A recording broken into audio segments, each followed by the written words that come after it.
So I tend to use these are just laminated bits of paper and they work the best. And we have this special ink that's oil based, but you can wash it off with your soap. So this is called Calico Safe Wash. And we just roll a little bit, so I'm going to put a kind of dollop on this bit of laminated sheet.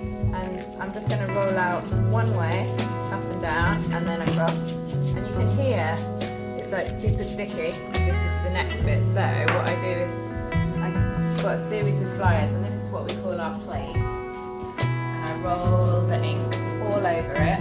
You choose your stencil. I've got lots of different textures and stencils here. Plants work really well. Compose it how you like. Slightly, you'll see it's slightly bigger, so that's alright. Thin paper works well with this technique, which is why we're using a printer paper. But if you wanted to do it on thicker paper, you might wet the paper. Oh yeah. The blankets on the top. And I would encourage them to do it all the way.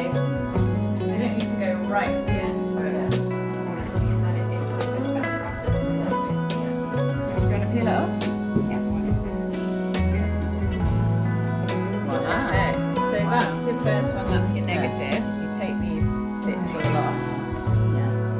Oh, I remember. It's worth keeping them, because can you see the texture that it leaves? We'll put our paper back on. Use the same sheet because we've already got it. We'll have two sheets anyway, just in case that was a bit black blankets dirty next time.